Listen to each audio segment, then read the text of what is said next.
All right, so I want to share with you guys my tackle haul for the month of November. Some of the stuff is stuff that you've seen me buy already, but there's a method to my madness, and I'm going to explain it to you here in a moment why I bought the things that I bought. I got 5 of these 3.8 inch swing impact fats from Kitech. These are all different colors. The first color here is Sexy Shad. I actually got 2 of those. I think I inadvertently got 2 of those because I got one week, and then the next week I thought that I hadn't got it, so I got it the next week and realized that I had already got it. I got one in Electric Shad, one in Tennessee Shad, and then another one in Crystal Shad. The method here is that the 3.8 inch, I've already explained to you that I really like on the back of like a swim jig or a spinnerbait, something like that. I think that using this size is just about perfect for the type of fishing that I do. I think that it fits really nicely on the back of those baits that, like the swim jigs and the spinner baits and stuff like that. It's like the perfect size. I'm not going to show you all of them because it's kind of redundant. This is the Electric Shad.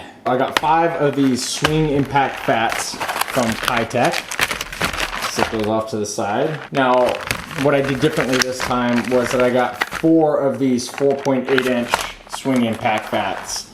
The reason why I got these is they are 1 inch longer than the ones that I just showed you. I think that these by themselves with that, they're basically 5 inch. With that 5 inch length, I think that they'd be good to use as a standalone style swim bait. I know a lot of people have talked about using these on the back of a swim jig, and more power to you. I think for the type of fishing that I do, the smaller one works a little bit better on the back of a swim jig. It just has a much tighter profile, and it's pretty much exactly what I'm looking for in a swim jig profile or a spinnerbait profile. But you can see that 1 inch, it just makes this this bait completely different, because I think that this one is also a lot wider in the body of this as opposed to this 3.8 inch one here. So it's just overall just a bigger bait. This one by itself would be good to use as a standalone swim bait. Which brings me into what I bought next. I bought some of these Gamakatsu weighted Superline spring lock hooks. They come 4 to a pack. This one here on the left is a 4/0 1/16 ounce, and the one on the right is a 5/0 3/16 ounce. I would have liked them all to have been 5/0. I just think that that's a good overall hook size.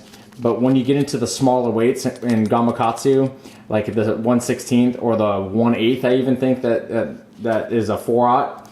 And then the larger size hooks, they go up to 5, 6, even 7/0, I believe. Something that you have to take into consideration is that you really want to try to use a large hook, but you don't want to use a hook that is so big that it inhibits the thumping action of the tail. If you use a hook that encroaches too much on this tail section here, I mean, really the hook should end somewhere in here. And if you use a hook that starts to encroach back in here, it kind of affects the swinging action of the shad. You definitely want wide gap hooks, that way a fish can actually bite down on it and leave room for the hook to be exposed. The 4/0 or the 1/16 would be something that I would probably use if I chose to use it on one of these smaller ones. I could probably use it on something like this. Even that is probably a little bit too big. I'd probably go with like a 3/0, but that's not the reason why I have the 3.8 inch. I have the 4.8 inch to use as a standalone, and the 3.8 inch to use on the back of like a swim jig. There were also 2 other sizes of hooks that I wanted, but Phil's Propeller were sold out on them, so they had to order them from me. And it's I want to say it's the 4/0 1/8 of an ounce. It's either the 4/0 or the 5/0, and then the other one is the one right above this one. It's a 5/0 1/4 ounce, so it's a little heavier, but same size hook. The idea is that I'll have 4, and I can choose basically any weight in succession. So I'll have a 1/4 ounce at the heaviest, a 1/16 ounce at the lightest, and then the 2 in between with the 8 ounce and the 3/16. Onto the hard baits, I picked up another Lucky Craft LV RTO 200 in the MS American Shad. MS American Shad typically is $1 more in whatever bait that you buy from Lucky Craft, because it has these scales on it. So anything that says MS on it, if it says MS on it, which I don't know what MS stands for, but the MS basically means that it has these scales on it, and it just basically means more money that you're gonna pay. I think that this bait was 17 bucks, like $16.99. I don't know if I've showed you these before. They're really nice. You can see it says Takahiro Omori on the top of it there. It's the signature bait. Takahiro Omori. That's the RTO. This is my favorite lipless crankbait, but I really like that color a lot. Last but certainly not least, and again, kind of review, I'm gonna keep buying these Fat CB BDS 2s every time I find them. I know that Phil's has them and they're running out. And I've asked them if they've had more in the back, and they tell me that they don't. It's my belief that they're discontinued. I know Tackle Warehouse doesn't even have the 2 size anymore. They have the 3s and the 4s. But I know over the last year and a half, you could see them kind of phasing them out, where they wouldn't have some selections of colors. Like they would only have like 3 or 4 of just garbage colors, what I would call garbage colors. I'd still probably buy them if they were there. And then they went from, you know, having good colors to having just a selection of not good colors to not having any of the Fat CB BDS 2s at all, which is why I keep buying them. I'll buy them 1 a week until Phil's no longer has them. I think I have 1 more week left.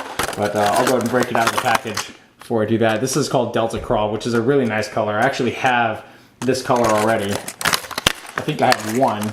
But that's really not the point. I just want to make sure that if they're not going to make this bait anymore, I'm going to make sure that I have a stockpile of them. That's just kind of the way I work. Really nice looking color. You can see that rounded bill that I was telling you guys about. If you guys didn't see my last tackle haul video, I was basically talking about how the rounded edges of this bait make it behave in a different fashion than a normal squirrel crankbait would, and has a really nice wandering hunting action to it. It's a really good compact bait. It's short, it's fat, it's just got a good profile, and fish seem to really dig it. This other one here is a color that I don't necessarily love. This is called Magic Craw. And it's not a bad color by any stretch of the imagination. I mean, it's just a dark color, and it's not something that I would normally choose. I like that it has a little bit of orange on it. They are a silent bait too, for those of you guys that don't know. I don't think I shook it around the last time. Again, if you guys can find them, buy them up, because I don't think that they're going to be around for much longer. Okay guys, so to quickly review what we got. Gamakatsu weighted Superline spring lock hooks. This one is a 5/0 and 3/16 ounce, and this one is a 4/0 and 1/16 ounce. 5 packs of the Swing Impact Fats by Kitech in the 3.8 inch. That's this guy here. 4 packs of the Swing Impact Fats by Kitech in the 4.8 inch. That's this bigger guy here. 2 of the Lucky Craft Fat CB BDS 2s. The first color here on the left is called Magic Craw, and this color over here on the right is called Delta Craw. And finally, I picked up a Lucky Craft LV RTO 200 in the MS American Shad color, which is a really nice looking color. Again, some of it's kind of review, but the idea was, with the exception of these 2 baits here, because you guys know how I feel about these 2, but everything else is kind of gearing towards mid-depth shad style fishing, and that's kind of what I'm moving towards right now. Like, you're gonna see me throwing a lot of spinner baits, some swim bait stuff, obviously swim jigs, and that's kind of what everything is kind of gearing towards right now. Also, with these 2 hooks, I forgot to mention it, I bought these for my Beast Coast Tungsten Miyagi swimmers. These hooks right here will actually work out really nicely for the Miyagi swimmers. I think that the bigger one, the 1/4 ounce, might work a little bit better for some situations, which is the one that I don't have, but it's on its way. If you guys like this video, please give me a thumbs up. I really appreciate that. If you guys want to follow me on Instagram and or Facebook, I'll leave the links down in the description. I'll also leave it right up here. You guys can follow me on those 2 social media outlets. I'm always posting stuff on those websites, and you can kind of see what's going on behind the scenes. Stay tuned for the next video I have coming out, and I'll talk to you guys soon.